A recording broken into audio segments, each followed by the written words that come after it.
أعوذ بالله من الشيطان الرجيم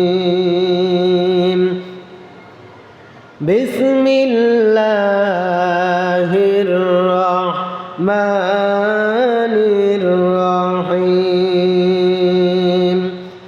إن الله وملائكته يصلون على النبي يا أيها الذين آمنوا صلوا عليه وسلموا تسليما اللهم صل على سيدنا مولانا محمد وعلى آل سيدنا مولانا محمد সকলে প্রাণ খুলে পড়েন আল্লাহুম্মা সাল্লি আলা سيدنا مولانا محمد وعلى آل سيدنا مولانا محمد بلغ العلا بكماله كشف الدجى بجماله حسنت جميع خصاله صلوا عليه وآله সম্মানিত প্রিয় বন্ধুগণ আমরা পবিত্র একটি মাস মাহে রমজান পালনের পরে আল্লাহ পাক রব্বুল আলামিন আমাদেরকে দিয়েছিলেন ঈদুল ফিতরের ঈদ। এই ঈদুল ফিতর অর্থ হচ্ছে, ঈদ শব্দের অর্থ হচ্ছে খুশি। ঈদ শব্দের অর্থ কি? খুশি। আল্লাহ পাক রব্বুল আলামিন আমাদেরকে খুশি, আনন্দ এগুলি উদযাপন করার জন্য বিধান দিয়েছেন। আল্লাহ পাক রব্বুল আলামিন আমাদেরকে পৃথিবীতে পাঠিয়েছেন এবং আমাদের পথ চলার জন্য দিয়েছেন কোরআন, দিয়েছেন রসুল। মানুষের জীবনে এমন কোনো দিক নাই, এমন কোনো প্রয়োজন নাই যেটা কোরআন এবং সুন্নাহর ভিতরে নাই, ঠিক না? পৃথিবীতে মানুষ আসার পরে এমন কোনো কাজ নাই যে মানুষেরা করবে অথচ সেই কাজের কোনো সমাধান কোরআন এবং সুন্নাহর ভিতরে নাই। এমন কোনো কিছু আল্লাহ পাক বাদ রাখেন নাই। মানুষের জন্য যা প্রয়োজন সব কিছু আল্লাহ পাক রব্বুল আলামিন কোরআন এবং সুন্নাহর ভিতরে দিয়ে ভরে দিয়েছেন। কোরআনকে আল্লাহ পাক মানুষের জন্য মোকাম্মাল লিজামে হায়াত, পূর্ণাঙ্গ জীবন বিধান হিসেবে মানুষের কাছে আল্লাহ পাক এটি দিয়েছেন। আমরা ঈদের আনন্দ উদযাপন করছি। যেই ঈদ, যেই খুশি স্বয়ং আল্লাহ রব্বুল আলামিন আমাদেরকে দিয়েছেন। আমার ভাইরা, আমি দেখতে পাচ্ছি সেই খুশিকে পালন করার জন্যে আমরা আল্লাহর সীমাকে অতিক্রম করে ফেলছি, ঠিক কিনা বলেন? ঈদের আনন্দে আমাদের যুবকেরা দেখা যাচ্ছে যে ঈদের এই খুশি পালনের জন্যে তারা এইরকম বক্স সেট ভাড়া করছে। এরপরে দেখবেন ট্রাক ভাড়া করে একটা ট্রাক ভর্তি যুবকেরা এবং বক্স নিয়ে, জেনারেটর নিয়ে, বিদ্যুতের ব্যবস্থা করে তারা ডিজে গান বাজাচ্ছে আর সকলে মিলে নাচানাচি করছে আর আনন্দ উল্লাস করছে। কি বলেন, আল্লাহ পাক কি এই খুশি পালনের জন্য আমাদেরকে বলেছেন? না, আমরা হচ্ছি মুসলমান। আমরা কি মুসলমান? মুসলমান শব্দের অর্থই হচ্ছে যে বাধ্য অনুগতকারী। মুসলমান শব্দের অর্থ কি? বাধ্য অনুগতকারী। আমরা কার বাধ্য? আল্লাহর বাধ্য এবং তারই অনুগতকারী। সুতরাং মুসলমানদের প্রত্যেকটা ব্যাপারে আল্লাহর বিধান আছে না নাই? রসুলের তরিকা আছে না নাই? আছে। মানুষেরা যা করবে সবগুলি ব্যাপারে আল্লাহ পাক রব্বুল আলামিন বিধান দিয়েছেন। এই বিধানের বাইরে কোনো মুসলমান যেতে পারে না। কোনো মুসলমান যেতে পারে না। আমার ভাইরা, আমাদেরকে মৃত্যুর কথা স্মরণ করতে হবে। আমরা দুনিয়াতে কয়দিন বাঁচবো বলেন? কয়দিন বাঁচবো?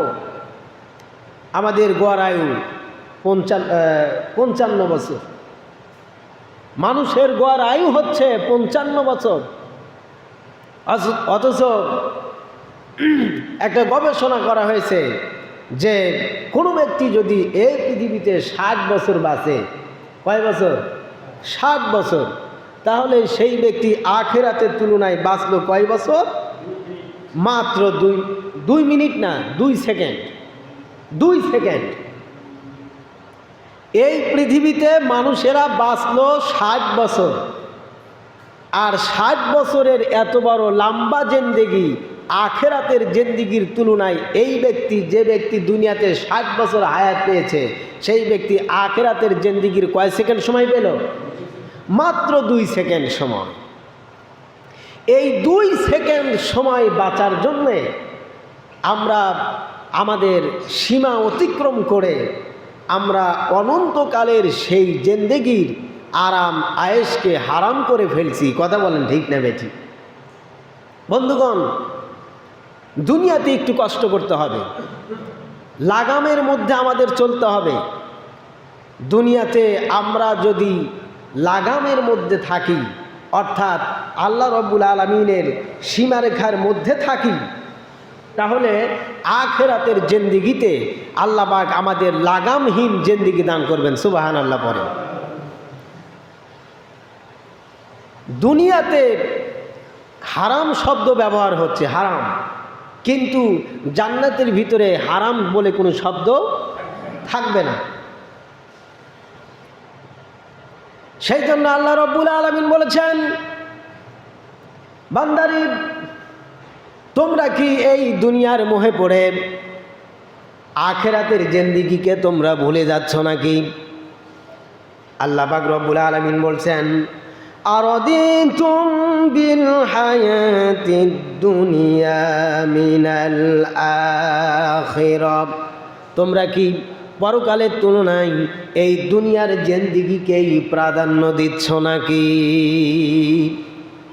আল্লাহ পাক বলছেন যে তোমরা কি সেই পরকালের জিন্দেগির তুলনায় দুনিয়ার জিন্দেগিকেই আসল মনে করলে নাকি, এবং এই দুনিয়াকেই তোমরা বেশি প্রাধান্য দিচ্ছ? অথচ মনে রাখো সেটা কি?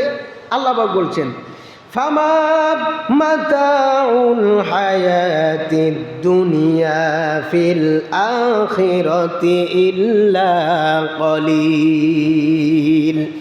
আল্লাহ পাক রব্বুল আলামিন বলেন, এই দুনিয়ার মধ্যে যা কিছু আছে, যা কিছু তোমরা করো, এই দুনিয়ার সুখ সমৃদ্ধি আরাম আয়েশ সব কিছু আখিরাতের তুলনায় একদম নগণ্য। দুনিয়ার সুখ সমৃদ্ধি, দুনিয়ার আরাম আয়েশ, দুনিয়ার অট্টালিকা, ধনসম্পদ, বাড়ি গাড়ি, এগুলি সব কিছু আখিরাতের তুলনায় কিছুই না। আখিরাতের তুলনায় কিছুই না। 60 বছর বাঁচবেন তো আখিরাতের কয় সেকেন্ড? মাত্র 2 সেকেন্ড সময় আমরা পৃথিবীতে বাঁচলাম। আমার ভাইরা, আমাদের আনন্দ উল্লাস, ঈদ মানেই হচ্ছে খুশি। আমাদের এই খুশি উদযাপন আমরা করতে পারবো। অবশ্যই এই খুশি উদযাপন করতে হলে আমাদের আল্লাহর হুকুম রসুলের তরিকার মধ্য দিয়েই পালন করতে হবে। আমাদের জীবন হচ্ছে লাগামওয়ালা জীবন, অর্থাৎ লাগামহীনভাবে নয়, যা খুশি তাই আমরা করতে পারবো না, মনে যা করতে চাই তা আমরা করতে পারবো না। যেখানে যা করবেন সেখানেই আল্লাহর বান্দা হিসেবে আপনাকে আল্লাহর আইনকে ফলো করতে হবে, ঠিক কিনা বলেন? ঠিক কিনা বলেন? যেখানে যা করবেন সেখানেই আল্লাহর আইনকে আপনাকে ফলো করতে হবে। আমরা হচ্ছি বাধ্য অনুগতকারী, আল্লাহর বাধ্য অনুগতকারী বান্দা। সুতরাং আনন্দ উল্লাস করতে গিয়ে আমাদের সন্তানেরা যা করছে এটা শরীয়ত সমর্থন করে না। এরপরে অনেক মানুষ দেখা যাচ্ছে যে নিজের পরিবারকে নিয়ে তারা ঘুরতে যাচ্ছে বিভিন্ন পার্কে, বিভিন্ন জায়গায়। সেখানে গিয়ে দেখা যাচ্ছে তার স্ত্রীর সাথে ছবি উঠছে, স্ত্রীর শরীরে পর্দা নাই, সেটি আবার ছবি উঠে আবার তারা কি করছে, ফেসবুকে আপলোড দিচ্ছে, এই যে আমি ঈদের অমুক দিনে অমুক জায়গায় ঘুরতে আসছিলাম পরিবার সহ। আপনি ঘুরবেন, সমস্যা নাই, আপনি পার্কে যান, যেখানে খুশি সেখানে যান, আপনার বউকে নিয়ে যান, আপনার ছেলেকে মেয়েকে নিয়ে যান, কোনো সমস্যা নাই।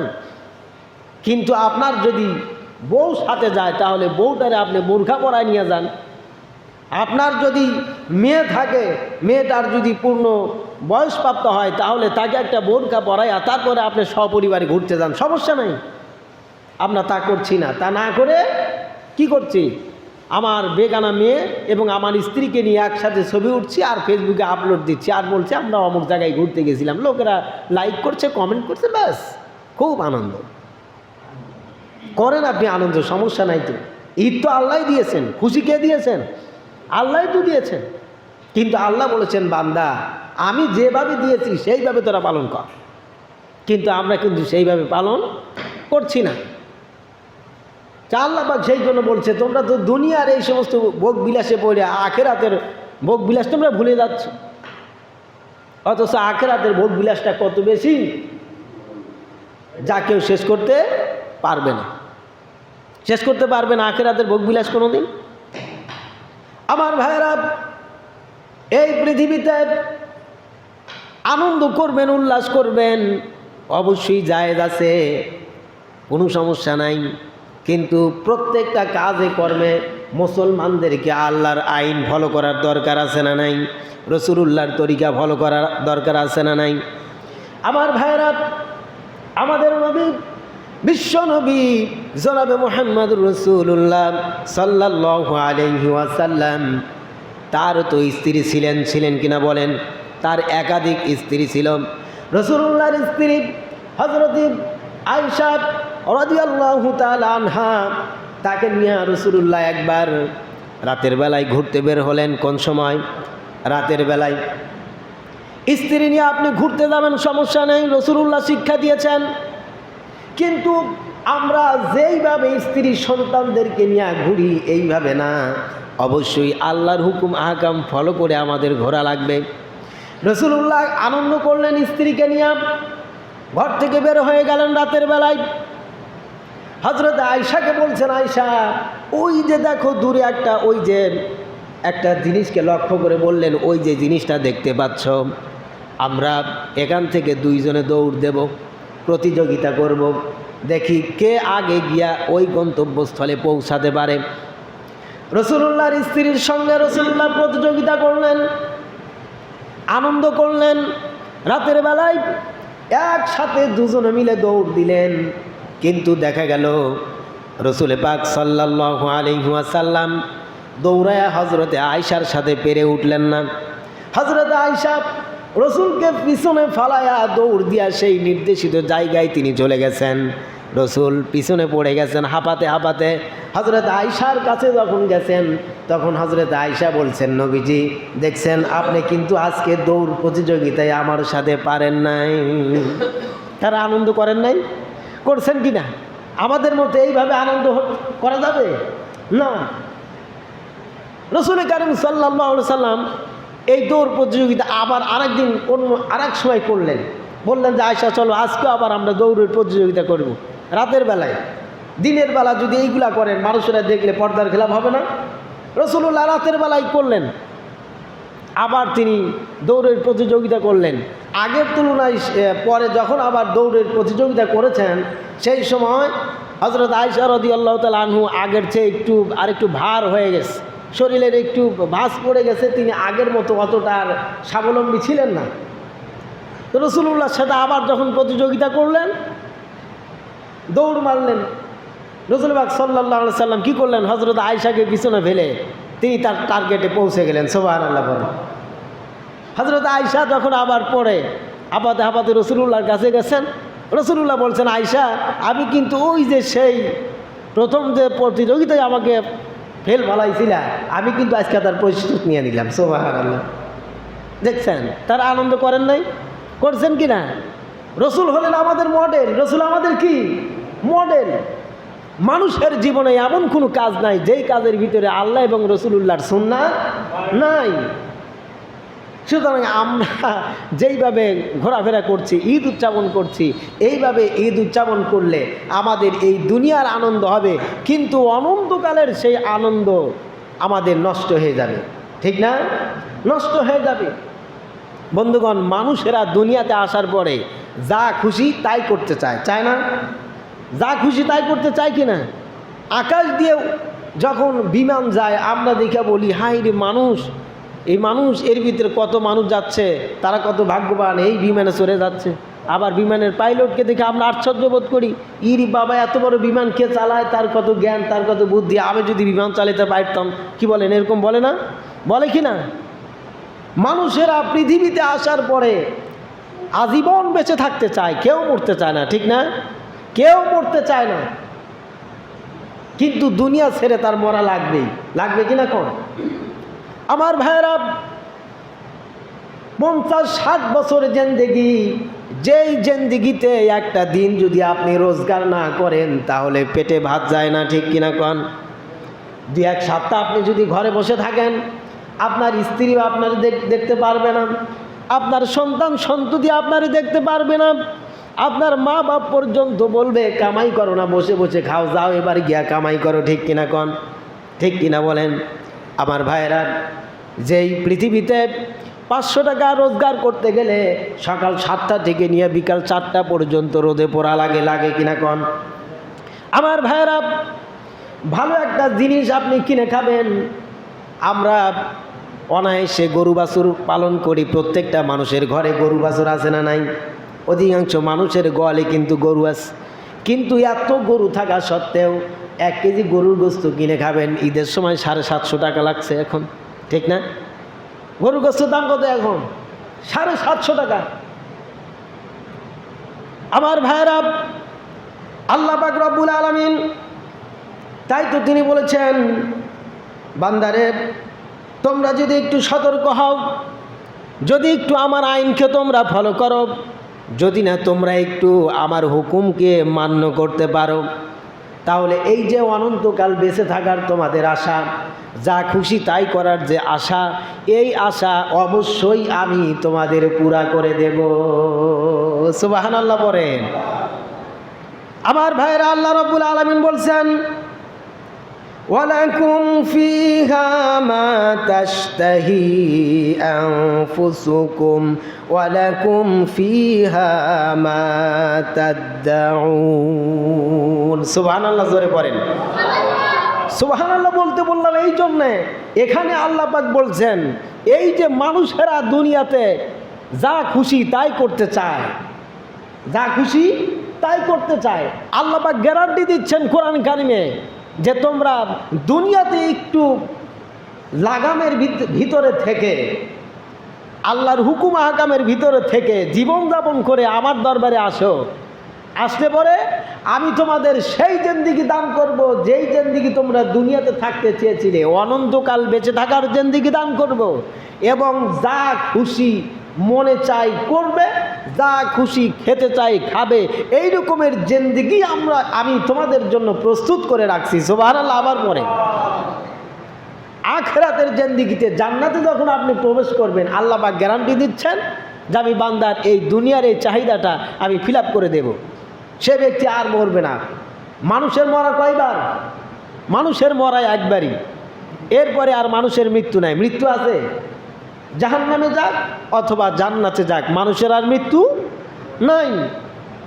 এই যে আখিরাতের জিন্দেগিতে আপনি যখন পা দিবেন, জান্নাতে যখন আপনি প্রবেশ করবেন, আল্লাহ পাক বলছেন আমি তোমাদের পারমিশন দিয়ে দিলাম কি, যে তোমাদের যা খুশি তাই করো। সুবহানাল্লাহ পড়েন, যা খুশি তাই করো। আর কোনো হারাম বলতে কোনো শব্দ জান্নাতের ভিতরে নাই। এখন আপনি এই যে ঈদের মার্কেটে যারা সিনেমা তৈরি করে, তারা তো বিভিন্ন রকমের নতুন নতুন সিনেমা তৈরি করে রাখছে, মানুষেরা অনায়াসে সেখানে গিয়ে দেখছে। কিন্তু কোনো আল্লাহর বান্দা, যে ব্যক্তি আল্লাহকে ভয় করে সেই অশ্লীল সিনেমা হলে যায় নাই, সেই ব্যক্তির মনে চাচ্ছে যদি একটু যেতে পারতাম। আপনি জান্নাতে যাওয়ার পরে যদি আপনি বলেন যে আমি সিনেমা দেখবো না, এবার আমি সিনেমার হিরো হব, আপনি কি হবেন? সিনেমার হিরো হতে চান? আল্লাহ পাক আপনার সিনেমার হিরো বানায় দিবে। সুবহানাল্লাহ কোন মিয়া? আপনারা কি আমার কথা বিশ্বাস করতেছেন? বিশ্বাস করেন কি না? আমার ভাইয়েরা, আকাশ দিয়া যেই বিমান যাওয়ার পরে মনের ভিতরে স্বাদ জেগেছে, জীবনেও তো বিমানে চড়তে পারলাম না, একবার যদি ওই বিমানের ভিতরে চড়তে পারতাম, মনের ভিতরে স্বাদ জাগে কি জাগে না? আপনি জান্নাতের ভিতরে যদি একটু চিন্তা করেন ওই বিমানে আমি একটু চড়ব, তাহলে সঙ্গে সঙ্গে বিমান আপনার কাছে এসে হাজির হয়ে যাবে। বিমানের যদি বলেন আমি বিমান চালাবো, আল্লাহ পাক আপনার বিমানের পাইলট বানায় দিবেন, চালাব এটা। এই আয়াত শোনার পরে এক বুজুর্গ ব্যক্তি নাকি একবার প্রশ্ন করছিল, বুজুর্গ ব্যক্তিকে একজনের প্রশ্ন করছিল, আপনি তো বললেন যে জান্নাতের ভিতরে যা খুশি তাই পাওয়া যাবে, যা চাবো তাই পাবো, আর দুনিয়াতে যদি একটু আমরা সেফ থাকি, আল্লাহর হুকুম আহকাম মানে যদি চলি, জান্নাতে যায় যা চাবো তাই পাবো। তো আমার তো এই যে হক্কা খাওয়ার খুব অভ্যাস, বুঝছেন?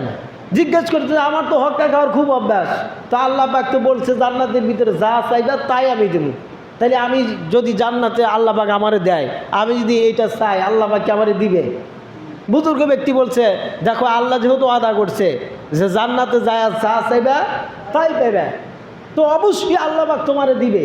তুমি যদি জান্নাতে গিয়া চাও যে আমারে এক বান্ডিল গাঁজা দেও, আল্লাহ তোমারে দিব ঠিক, কিন্তু মনে রাখো জান্নাতের ভিতরে তুমি যখন ঢুকবা, ঢোকার পরে জান্নাতের এত সুন্দর নাজ এবং নিয়ামত তুইয়া ওই হোক্কা খাওয়ার কথাই তোমার মনে থাকবে না। গাঁজা খাওয়া হারাম জিনিস জান্নাতের ভিতরে আল্লাহ পাক দিবেন। তো আপনি যদি চান যে জীবনে গাঁজা খাই নাই, মানুষেরা খাইছে, তোমার ভয় আমরা খাই না, আজকে গাঁজা খামো, আল্লাহ পাক দিব। কিন্তু মনে রাখবেন জান্নাতের এত সুন্দর নাজ ও নিয়ামত থুয়া এই দুনিয়ার এই সমস্ত পচা জিনিসের আগ্রহ আপনার মনের ভিতরে জাগবেই না। ভালো ভালো যত জিনিস আছে এক কথায় আপনি চাইলে সেটাও পাবেন, কিন্তু এই রকমের পচা জিনিসের আকর্ষণ জান্নাতে আপনার আসবে না। এক কথায় আপনি দুনিয়াতে যেমন যা দেখেন তাই আপনার করে নিতে চান, যেটা দেখেন সেটাই আপনি হতে চান, অনুরূপভাবে আপনি জান্নাতে ঢুকবেন, আল্লাহ পাক আপনাকে ওই রকম সুপারম্যান বানায় দিবে, আপনার যা খুশি তাই করবেন। সুবহানাল্লাহ, আর কোনো সমস্যা নেই। কি বলেন? এই রকমের একটা জিন্দেগি পাওয়ার জন্য অবশ্যই আমাদের কিছু কাজ করার দরকার আছে না নাই? কি বলেন, আছে কি না? যা খুশি তাই করতে পারবেন। এই রকমের একটা স্বাধীন জীবন পাওয়ার জন্যে অবশ্যই কিছু না কিছু আমাদের পরিশ্রম করা লাগবে। এই দুনিয়াতে 500 টাকা একজনের থেকে চাইবেন, তার কাজ করে দেওয়া লাগবে একদিন, তারপরে আপনারে দিবে। আর আল্লাহ পাক আপনার এত বিশাল একটা জান্নাত দিয়ে দিবেন, যেই জান্নাতে গিয়ে আপনি যা খুশি তাই করতে পারবেন। সেই জান্নাত কি এমনি এমনি আল্লাহ পাক দিবেন? কি বলেন ভাই, এমনি এমনি দিবেন না, অবশ্যই কিছু পরিশ্রম আপনাকে করতে হবে, কিছু বিনিময় আপনাকে আল্লাহকে দিতে হবে। সেটা কি? এই যে আপনারা আল্লাহর হুকুম আহকাম মেনে চলবেন, এক কথায় আল্লাহর সমস্ত হুকুম আহকামগুলি আপনারা মেনে চলবেন। এরপরে আল্লাহ পাক যেটি নিষেধ করেছেন তার থেকে বিরত থাকবেন। বিশেষ করে আপনারা দৈনিক 5 ওয়াক্ত নামাজ আদায় করবেন। এই যে রমজান মাসে আপনারা রোজা রাখছেন, এভাবে সামনে যত আল্লাহর হুকুম আহকাম আসবে সবগুলি আল্লাহকে রাজি খুশি করার আশায় এবং পরকালে জান্নাত পাবার আশায় আপনাদেরকে এভাবে আমল করতে হবে, নেক আমল করতে হবে। একটু কষ্ট করবেন, মনে যা চায় তাই করবেন না, ফলো করবেন। মন আমার যা চাচ্ছে সেটা আল্লাহ পাক আমাকে জায়েজ করছে কিনা, আল্লাহ পাক সেই কাজের পারমিশন দিয়েছেন কিনা। আল্লাহ পাক যদি পারমিশন না দিয়ে থাকেন, মনকে একটু শক্ত করেন, একটু বুঝান যে মন, দুনিয়ার এই সাধারণ এই আরাম আয়েশটুকু তুমি নিতে চাও, এর জন্য জাহান্নামে তোমাকে আগুনে পোড়া লাগবে। এই ভয়ে আপনি এই একটু ছোটোখাটো এই দুনিয়ার চাহিদা থেকে আপনারা একটু সেফ থাকেন।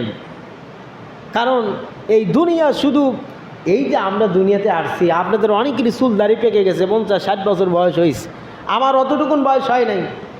এই মসজিদের ভিতরে অনেক যুবক আছে যাদের এখনও 30 বছর পার হয় নাই। এই যুবকেরাও কি 50-60 বছর 80 বছর হায়াত পাবে? গ্যারান্টি আছে যুবকদের? কি বলেন যুবক ভাইরা, আপনাদের গ্যারান্টি আছে? গ্যারান্টি কিন্তু নাই। সুতরাং সকলকেই আমাদের ভালো হতে হবে। যখন থেকে আমার উপরে শরীয়তের হুকুম আহকাম ফরজ হয়েছে, তখন থেকেই সব কিছু হুকুম আহকামগুলি সঠিকভাবে পালন করতে হবে। যুবকদেরকে দেখা যায় যদি মুখে দাড়ি রাখতে বলা হয়, দাড়ি কিন্তু রাখবে না, যে এখনও বিয়েই করি নাই, কেবল কলেজে পড়ি, স্কুলে পড়ি, এখন কি দাড়ি রাখা যাবে? এখন কি পাঞ্জাবি পরা যাবে? না, এগুলি করা যাবে না। এখন আপনি কেবল স্কুলে পড়েন, আপনার বয়স কেবল 20-22 বছর, 30 বছর, কি বলেন? আল্লাহ পাক যদি আপনার হায়াতের জিন্দেগি শেষ করে দেয়, তাহলে কি আপনি আর বাঁচতে পারবেন? না। সুতরাং পৃথিবীতে আমরা যারা আছি, কঠিন একটা অবস্থার মধ্যে আছি, কার কখন হায়াতের জিন্দেগি শেষ হয়ে যাবে কারো জানা নাই। সেই জন্য যুবক, বৃদ্ধ, যারাই আমরা পৃথিবীতে আছি, সকলকেই আল্লাহর হুকুম আহকামগুলি সঠিকভাবে পালন করতে হবে, জান্নাতের আশায়। কিসের আশায়? জান্নাতের আশায়। আরে এর চেয়ে আর কীভাবে আমি বলবো আমি জানি না। দুনিয়াতে কত চাহিদা, সমস্ত চাহিদা আল্লাহ পাক জান্নাতের ভিতরে পুরা করে দিবেন। কথা বুঝতে পেরেছেন? এই জন্য আপনারা একটু কষ্ট করেন ভাই। এই সাধারণত দুনিয়া কিছুই না, এটা কিছুই না, এটা একটা পায়খানা। দুনিয়া হচ্ছে একটা পায়খানা, খায় আর পায়খানা করে শেষ করে দিই, ঠিক না? কিছুই না। আখিরাতের জিন্দেগি কত সুন্দর, কত আরামদায়ক। এমন কোনো চোখ নাই যে জান্নাতের আকার আকৃতি কল্পনা করতে পারে, এমন কোনো দিল নাই, এমন কোনো চোখ নাই দেখেছে জান্নাত, এমন কোনো দিল নাই যে জান্নাতের আকার আকৃতি, তার নাজ এবং নিয়ামত কল্পনা করতে পারে। এমন কোনো কান নাই যেই কান জান্নাতের সুন্দর সুবাতাস, সুঘ্রাণ এগুলি কানে দেখেছে, শুনেছে। আমার ভাইরা, সুতরাং আপনারা একটু একটু সতর্ক হন, প্রত্যেকটা ব্যাপারে আল্লাহর হুকুম একটু ফলো করেন। যে কোনো সময় আমাদের মৃত্যু আসতে পারে, সুতরাং আমাকে সেইভাবে তৈরি করতে হবে যেভাবে আমি যদি থাকি, এখন যদি আমার মৃত্যু হয়ে যায় আমার কোনো চিন্তা নাই, এরকমের একটা জীবন গঠন করতে হবে। রাজি আছেন তো ইনশাল্লাহ? রাজি আছেন তো সবাই? এখন যদি আমার মৃত্যু হয়ে যায়, আমার যাতে করে কোনো টেনশন না থাকে, এই রকমের একটা জিন্দেগি আমাদের তৈরি করতে হবে। এমন আখলাকের ভিতর দিয়ে আমাদের চলতে হবে। আর একটা কথা বলি শেষ, এই যে আপনারা মাহে রমজান মাসে একটি মাস যারা সিয়াম পালন করেছেন, তাদের জন্য আর একটা সুসংবাদ আছে, সংক্ষিপ্ত বলে শেষ করব। সেটা কি? আমরা রোজা রাখছি কয় মাস? বলেন কয় মাস? 1 মাস। আর আমাদের 1 বছর মিলে কয় মাস হয়? 365 দিন। আর মাস হিসাবে হয় কয় মাস? 12 মাস। সব মিলাইয়া 12 মাস। আমরা রোজা রাখছি মাত্র 1 মাস। তাহলে সামান্য একটু আমল করে যদি আপনি একটি বছর ইবাদত, এই রোজা রাখার সব পান, তাহলে কি খুশির সংবাদ না দুঃসংবাদ? অবশ্যই কিন্তু খুশির সংবাদ। একটা মাস রোজা রাখতে আমাদের কত কষ্টই না হয়েছে, তাই না? যারা মাঠে ঘাটে কাজ করেছেন, সারাদিন কষ্ট করে না খায়া রোজা পালন করেছেন, কাজ করেছেন, খুব কষ্ট হচ্ছে। তাহলে এভাবে যদি আপনি সারাটা বছর রোজা রাখতে যান, পারবেন কেউ? কি বলেন, পারবেন? পারা কিন্তু যাবে না।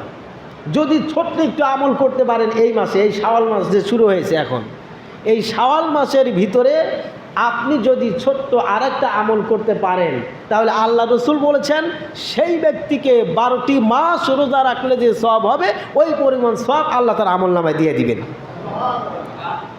সেটা কি? রাসূলুল্লাহ বলেছেন, মান সামা রমাদান সুম্মা আতবাহু সিত্তাম মিন শাওয়াল কানা সিয়ামিদ দাহরি কুল্লিহি রাওয়াহু মুসলিম। মুসলিম শরীফের ভিতরে এসেছে রাসূলুল্লাহ বলেছেন, কোনো ব্যক্তি যদি রমজানের রোজা শেষ করার পরে শাওয়াল মাসের যখন চাঁদ উদয় হয়ে যায়, পূর্ণ শাওয়াল মাসের ভিতরে এই 30 দিনের ভিতরে 30টা দিনের ভিতরে যদি মাত্র আরও 6টা রোজা করে, কয়টা? সকলে বলেন কয়টা? পূর্ণ একটি মাসের ভিতরে কোনো ব্যক্তি যদি আরও অতিরিক্ত 6টা রোজা করে, তাহলে আল্লাহর হাবিব বলেছেন সেই ব্যক্তির আমল নামায় আল্লাহ রব্বুল আলামিন পূর্ণ একটি বছর রোজা থাকার সওয়াব দান করবেন। কত বড় একটি সুবর্ণ সুযোগ, তাই না? আমরা কিন্তু 12 মাস রোজা রাখতে পারবই না, সম্ভবই না, সম্ভব না।